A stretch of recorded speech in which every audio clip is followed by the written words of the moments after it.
நான் விஜய் விமர்சிச்சேன்னு நீங்க சொல்றது பொய் இல்லையா? 100% இல்லைங்க, 100% பொய். I have not criticised Vijay. முதல்ல தமிழகத்தில் திரு அண்ணாமலை அவர்கள் அவருடைய கல்விக்காக இங்கிலாந்து 3 மாதங்கள் சென்றிருக்கார். ஆகவே அந்த காலகட்டத்தில் கட்சி இங்கு வழிநடத்துவதற்காக ஒருங்கிணைப்பு குழு ஒன்று அகில இந்திய தலைவரால் நியமிக்கப்பட்டிருக்கு. அதனுடைய ஒருங்கிணைப்பாளராக என்னை நியமித்தமைக்கு அகில இந்திய தலைவருக்கும் மாண்புமிகு பாரத பிரதமர் அவர்களுக்கும் என்னுடைய மனமார்ந்த நன்றியை தெரிவித்துக் கொள்கிறேன். இந்த 3 மாத காலம் ஏற்கனவே கட்சியில் உறுப்பினர் சேர்ப்பு புதுப்பித்தல் இயக்கமானது துவங்குகிறது.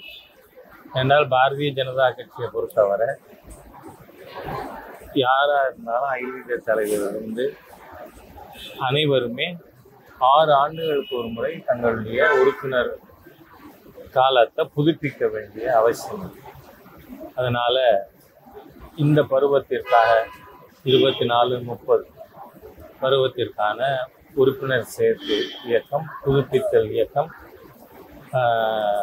செப்டம்பர் 2ஆம் தேதியிலிருந்து துவங்குகிறது.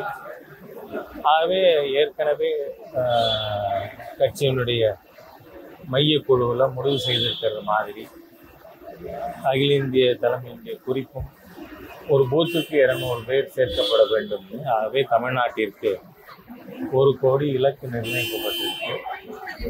அதில் அனைவரையும் ஒருங்கிணைத்து இந்த பணியில் ஈடுபடுத்த வேண்டியது கட்சியினுடைய கட்டமைப்பு.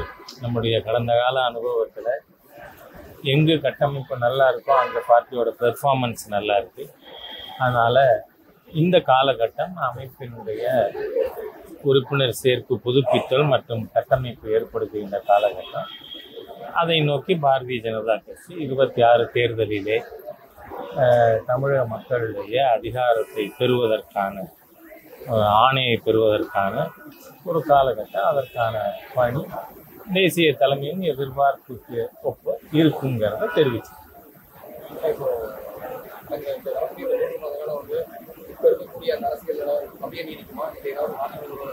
அரசியல் நிலை முடியாது இல்லையா?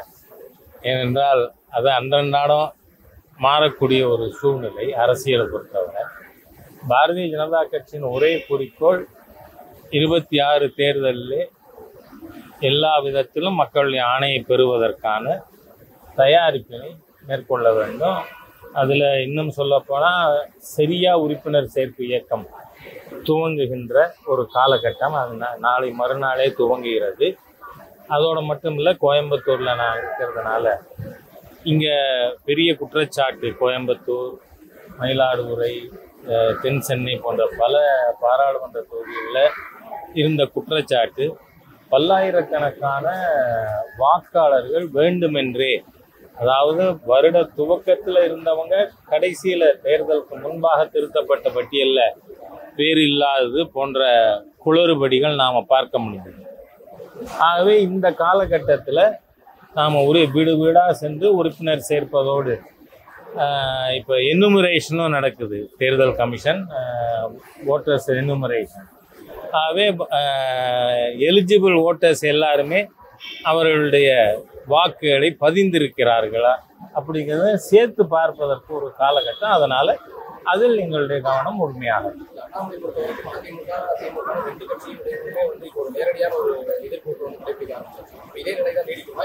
நான் சொல்ற வரை எந்த தனிநபரும் முடிவு எடுக்கிறது இல்லை. இதுவரை கூட நான் 1991 நிர்வாகியாக இருந்து வரேன். அதிலும் 93 ஸ்டேட் செக்ரட்டரி, அதுக்கு பிறகு பல்வேறு பொறுப்புகளில். அப்போ மையக்குழுவில் நான் தொடர்ந்து 22 ஆண்டுகளாக இருக்கேன். ஆகவே மையக்குழு தான் முடிவு பண்ணும் எனி பாலிசி டிசிஷன். அதுவும் கூட்டணி விஷயங்கள் ஆல் இண்டியா தான் முடிவு பண்ணும். இப்போ நேஷனல் பார்லிமெண்ட் போர்டு தான் அதுக்கான ஒரு அதிகாரம் பெற்ற அமைப்பு. அதனால இதில் அண்ணாமலை இருந்த முடிவு, அவர் இல்லாத பொழுது முடிவு அப்படிலாம் கிடையாது. பாரதிய ஜனதா கட்சி முழுமையாக 26 மக்களுடைய ஆணையை பெறுவதற்கான பணியில் நாங்கள் தொடர்ந்து பயணிப்போம். அது கட்சி முழுமையாக எடுத்திருக்கின்ற முடிவு.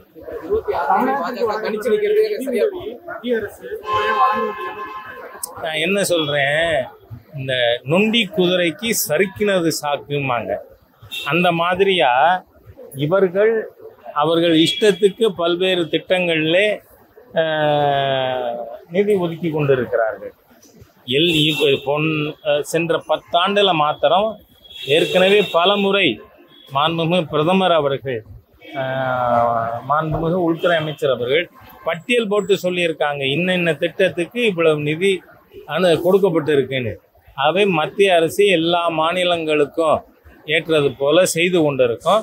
இந்த ஒரு பெரிய திராவிட உருட்டு என்னன்னு சொன்னால், நாங்கள் கொடுக்குற 100 ரூபாய்க்கு 29 ரூபா தான் எங்களுக்கு தரீங்க, 1 ரூபாய்க்கு 29 காசு அப்படின்றாலும் இதுக்கு சரியான பதிலடி பாராளுமன்றத்தில் பட்ஜெட் உரையிலேயே மாண்புமிகு நிதியமைச்சர் வீர தமிழச்சி நிர்மலா சீதாராமன் எடுத்து சொல்லியிருக்காங்க. காரணம் என்னன்னா, இப்போ ஜிஎஸ்டி கலெக்ஷன் எடுத்த உடனே 50% ஆஃப் தி கலெக்ஷன் எங்கே போகுது? டிஎன்ஜிஎஸ்டி.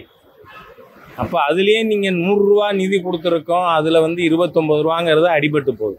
சரி, அதுக்கப்புறமும் சென்ட்ரலுக்கு கொடுத்துருக்கிற மீதி 50%, அதில் devolution of revenue 13th finance commission வர தமிழ்நாட்டுக்கு எல்லா மாநிலங்களுக்கும் கொடுத்த நிதி பங்கீடு எவ்வளவு? 32% ஆஃப் தி சென்டர்ஸ் ஷேர். நம்ம அதில் ரொம்ப எச்சரிக்கையாக, ஏன்னா ஊடக நண்பர்கள் இந்த திராவிட உருட்டு, பொய், புரட்டு இதுகளையெல்லாம் நீங்கள் முகமூடியை கிழிப்பதற்கு உதவணுங்கிறதுனால நான் கேட்டுக்கிறேன். ஆகவே முதல்ல 50% யூ கெட், அதுக்கப்புறம் மீதி 50%லையும் 42% is devolve to the states. அப்படின்னா என்ன? 1 ரூபாய்க்கு 71 நயா பைசா உங்களுக்கு சேர்ந்துருது. அதுக்கு ஒழுங்காக செலவு பண்ணுங்க. நான் கேட்குறேன், இந்த தமிழ்நாடு பட்ஜெட்டில் டெவலப்மெண்டல் எக்ஸ்பெண்டிச்சர் எவ்வளவு? கேபிட்டல் எக்ஸ்பெண்டிச்சர் நீங்கள் சென்ட்ரல் பட்ஜெட்டில் நீங்கள் பார்த்தீங்கன்னா, இன்னைக்கு volume of central budget 48.2 lakh crores. இந்த 48.2 lakh crores-ல் 11,11,11,11,1101 இவ்வளவு பணம் நிதி வெறும் இன்ஃப்ராஸ்ட்ரக்சர் டெவலப்மெண்ட்டுக்கு. இது தவிர மற்ற கேபிட்டல் எக்ஸ்பெண்டிச்சரை நீங்கள் சேர்த்தீங்கன்னா 15 லட்சம் கோடி. That means more than 30% capital எக்ஸ்பெண்டிச்சருக்கு. Tamil Nadu let us discuss. நீங்கள் கேபிட்டல் எக்ஸ்பெண்டிச்சருக்காக உங்கள் பட்ஜெட்லேருந்து எவ்வளவு செலவு பண்ணுறீங்க? நாம் கேபிட்டல் எக்ஸ்பெண்டிச்சருக்கு செலவு பண்ணலைன்னா வேலை வாய்ப்பு கிடைக்காது. இப்போ சென்ட்ரல் கவர்மெண்ட் தான் நேஷ்னல் ஹைவேஸ் போடுது, railways, port connectivity, communication network, இது எல்லாமே நாம் ரோடு போடும்பொழுது வேலை வாய்ப்பும் வருதில்ல, அதில் நம்ம ஆளுகளும் வேலை பார்க்குறதுக்கு வாய்ப்பு இருக்குல்ல. ஆகவே மத்திய அரசாங்கம் எல்லா மாநிலங்களுக்கும் முன்னேற்றத்திற்கான விதிப்படியான செலவுகளை செஞ்சு கொண்டு இருக்கு. அதோட மட்டும் இல்லை, ஃபைனான்ஸ் கமிஷன் ரெக்கமெண்டேஷன்ஸை உதாசீனப்படுத்தி மத்திய அரசாங்கம் எந்த ஒரு ஸ்டேட்டையும் 1 நயா பைசாவுக்கு கூட ஃபேவர் பண்ண முடியாது. அவங்க கைட்லைன்ஸ் என்ன கொடுத்துருக்காங்களோ அதான் பண்ண முடியும். அதுவே விதிமுறைப்படியானது செய்து கொண்டு இருக்கிறது. நமக்கு விசேஷமாக ஏதாவது தேவை இருக்குது அப்படின்னா மாநிலத்துக்கு தாராளமாக சென்டரை கேட்கலாம். ஆனால் கேட்குற முறைப்படி கேட்கணும். நன்றி. நன்றி. அண்ணாமலை அவர்கள் இருந்தபோது இளைஞர்கள் அதிகமாக பாஜக பக்கம் ஈர்க்கப்பட்டார்கள். விஜய் வந்திருக்கிறாரு, அண்ட் தென் திமுக இளைஞர்களை நோக்கி பல திட்டங்களை கொண்டு வராங்க. ஒரு பக்கம் சீமான் இருக்காரு. 3 மாத்திரம் நீங்க இளைஞர்களை கவர்வதற்காக எதுவும் திட்டம் ஊற்றுறீங்களா? நான் என்ன சொல்றேன், பாரதிய ஜனதா கட்சி மாண்புமிகு பிரதமர் அவர்களே வேலை வாய்ப்பு உருவாக்குவதற்கு, உள்கட்டமைப்பு வசதி ஏற்படுத்துறதுக்கான திட்டங்களோடு செயல்பட்டு கொண்டு இருக்கார். இங்கே தமிழ்நாடு பிஜேபிங்கிறது தனி இல்லை, ஆல் இண்டியா பிஜேபியினுடைய ஒரு அங்கம். அதனால் மத்திய அரசின் திட்டங்கள் எப்படி, ஏன்னா 3 லட்சம் கோடி பெண்கள் மற்றும் இளைஞர்களுக்காக ஒதுக்கப்பட்டிருக்கு. ஆகவே அந்த மாதிரியான திட்டங்கள் மக்களுக்கு போய் சேரணும். மக்களுக்கு சென்ட்ரல் கவர்மெண்ட்னா இப்போ உதாரணத்துக்கு எல்லா ரேஷன் கடையிலையும் நியாயமாக முதலமைச்சர் படம் போட்ட பையெல்லாம் கொடுக்கக்கூடாது. இந்த கருணாநிதி அவர்களுடைய படம் போட்டெல்லாம் கொடுக்கக்கூடாது. ஏன்? ஒரு நபருக்கும் மாதம் 5 கிலோ அரிசியும் 1 கிலோ பருப்பும் ஸ்டேட் கவர்மெண்ட் தம்புடி பைசா கொடுக்குதா? No, it is 100% centre subsidy. அப்படி இருக்கிறது இவங்க என்ன பண்ணுறாங்க, பக்கத்து வீட்டில் குழந்தை பிறந்தா அதுக்கு இனிஷியல் நான் போடுறேன்னு பேசக்கூடாது. அதனால் அந்த மாதிரியான ஒரு மனோபாவம் மாநில சர்க்கார்கிட்ட இருக்கு. அவங்க மாத்திப்பாங்கன்னு நினைக்கிறேன், இல்லைன்னா மாற்ற வைப்போம். தேங்க்யூ.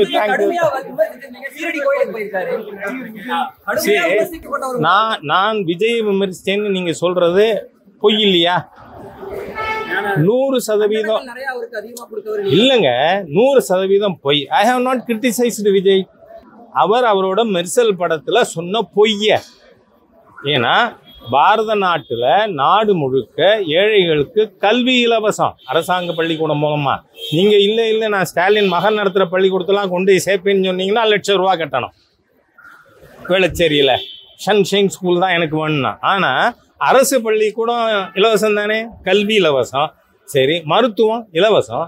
நீங்கள் மலையா சிங்கப்பூரில் நினச்ச உடனே அட்மிட் ஆக முடியுமா? முடியாது, முன்னாடியே பதிவு பண்ணியிருக்கணும். ஆகவே அங்கெல்லாம் இலவசமாக இருக்குது, இந்தியாவில் இலவசமாக இல்லைன்னு சொன்ன பொய்க்கு எதிராக நான் அறிக்கை கொடுத்தேன். நான் விஜய்க்கு எதிராக அறிக்கை கொடுக்கல. அந்த படத்தில் சொல்லப்பட்ட பொய், ஒரு பொய்யை நேரேட்டிவாக செட் பண்ண நினச்சதை பஞ்சர் பண்ணியிருக்கோம், அவ்வளவுதான். அதனால் நான் விஜய் நான் அவரை கட்சி ஆரம்பிக்கிறவுடனே வாங்கன்னு சொல்லிட்டேன். 18 வயது நிரம்பிய எவருக்கும் மக்கள் பணியாற்ற உரிமை இருக்குது. அதனால் அவர் செஞ்சிருக்கார். சரி, கோயிலுக்கு போயிருக்கார், ஓகே, வரவேற்கிறோம், அவ்வளோதானே. நான் அன்றைக்கே கட்சி ஆரம்பிக்கிற அன்றைக்கே வரவேற்றிருக்கேன். நன்றி.